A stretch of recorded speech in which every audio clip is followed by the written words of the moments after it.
안녕하세요. IT의 진심인 남자 디노입니다. 오늘은 많은 분들이 기다리시는 갤럭시 S22 시리즈 주요 변화 5가지를 한번 살펴볼까 합니다. 출시까지 한 달 정도 남은 시점에서 핵심적인 정보들은 거의 다 오픈이 되어 있더라고요. 그래서 이 자료들을 토대로 바로 살펴봅시다.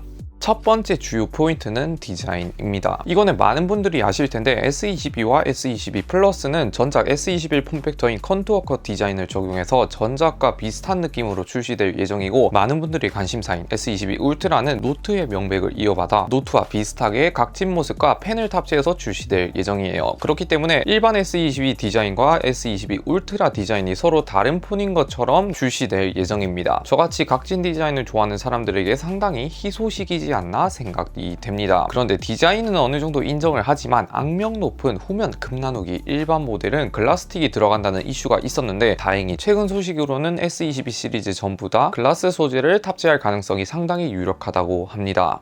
두 번째 포인트는 디스플레이입니다. 일반 6.06인치와 6.5인치 S22 모델의 경우 FHD 플러스급 해상도를 지원할 예정이며, 6.8인치 S22 울트라는 QHD 플러스급 해상도를 지원할 예정입니다. 120Hz도 당연히 셋 다 지원을 해요. 초반에 UDC 탑재설도 돌았는데 생산 수율 문제가 있기도 하고 폴드는 100만 대 위주로 판매를 했지만 S 시리즈의 경우 몇 천만 대 가까이 판매하다 보니 아직까지 1000단위만큼의 수율을 뽑기 힘들어서 그대로 펀치홀 디스플레이를 탑재할 예정입니다. 그리고 S22 울트라 한정으로 현존 최고의 디스플레이 스펙을 갖춰서 나온다고 하는데, 지금 나와 있는 것만 보면 HDR 플러스 콘텐츠 한정 최대 1800니트까지 지원할 예정입니다. 참고로 아이폰 13 시리즈는 최대 1200니트까지 지원을 합니다. 세 번째 포인트는 성능을 한번 살펴봅시다. 성능 부분에서는 삼성 파운드리 5나노 기반으로 제작된 엑시노스 2200과 스냅드래곤 8 1세대를 골고루 섞어서 내놓을 예정인데, 최근 엑시노스 2200 벤치마크 유출이라든지 성능 유출을 봤을 때 상당히 아쉬운 결과를 보여줬습니다. 게다가 수율 문제 때문에 S22 예상 판매량을 따라가기 어렵다는 루머도 계속 나오고 있어요. 엑시노스 2200 성능은 전작 2100보다 CPU는 5% 정도, GPU는 대략 17% 정도 향상이 되었다고 하는데, 가장 최근에 나온 긱벤치 5 점수로 보면 싱글 1000점대, 멀티 3400점대로 전작과 크게 차이가 나지 않는 걸 볼 수 있습니다. 긱벤치 5 점수가 계속 나오는 거 봐서는 수율이 매우 안 좋다 보니 AP 클럭 속도도 내려보고 코어 구성도 바꿔보고 여러가지 시도를 하고 있는 것 같아요. 현재로선 한국판은 엑시노스냐 스냅드래곤이냐로 매우 갈리고 있는데, 스냅드래곤 8 1세대에 희망을 걸어야 할 것 같습니다. 참고로 스냅드래곤 8 1세대 긱벤치의 경우 싱글은 1200점, 멀티는 3500점으로 나와 있습니다.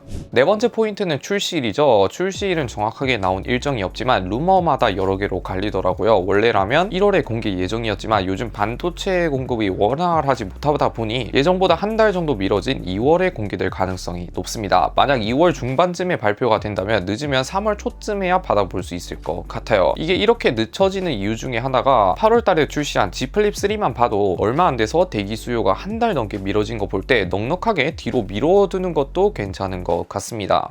다섯 번째 포인트는 출고가가 빠질 수 없죠. 전작 출고가를 보면 S21은 99만원, S22 플러스는 119만원, 울트라는 145만원에 출시를 했는데, 이번 S22는 전체적으로 부품 가격이 상승했다 보니 소폭 상승될 걸로 보이는데, 한국 기준으로 볼 때 일반 모델은 5만원에서 10만원 정도 넉넉하게 잡으면 될 것 같습니다. 가장 기대가 되는 S22 울트라는 아직 정확하게 밝혀진 건 없지만 노트 20 울트라 출고가가 145만원인 걸 감안하면 아마 150만원 내외로 예상할 수 있습니다. 그런데 갤럭시의 경우 애플과 달리 출고가가 100만원이라 해도 100만원 다 주고 사는 사람은 없잖아요. 여기에 사전 예약으로 구매하게 되면 혜택도 매우 빵빵한데, 전작 S21 시리즈 기준 사전 예약 카드 할인이 무려 15%까지 해줬는데, 이것뿐만 아니라 버즈라든지 갤럭시 워치 50% 할인 쿠폰 등등 다양한 걸 줬어요. 아무튼 이번 S22 시리즈도 전작과 비슷하게 혜택 받을 가능성이 큽니다. 사전 예약에 관해서도 잠시 말씀드리자면, 보통 갤럭시의 경우 통신사를 끼고 구매를 많이 하시는데 공시 지원금이 조금만 기다리면 팍팍 올라가는 모습을 볼 수 있어요. 네이버 성지 카페에서 한번 확인을 해볼 때 매달 통신사들마다 지원금이 달라지다 보니 지금 시세로 보면 S21 금액으로 대입해볼 때 거의 0원대에 포진되어 있고, S21 플러스는 LG U 플러스만 번호 이동 기준 10만원 아래 금액인 걸 볼 수 있습니다. S21 울트라는 아직 할인이 안 들어가 있는데 아마 S22도 마찬가지로 마찬가지로 만약 통신사 특판이 뜬다면 이 정도 가격대에 구매하실 수 있어요. 구입하는 방법은 상당히 쉽기 때문에 고정 댓글로 한번 확인해 보세요. 그리고 폰메리카노라는 사이트도 보면 S22 사전 예약을 준비 중인데 간단하게만 보면 보통은 선약 25% 할지 공시지원금 할지 고민을 하시는데 선약 25% 할인뿐만 아니라 자체 지원금 기계값 25% 할인 이렇게 들어가고 각종 사은품도 제공하고 있으니 관심 있으시다면 고정 댓글로 한번 확인해 보세요.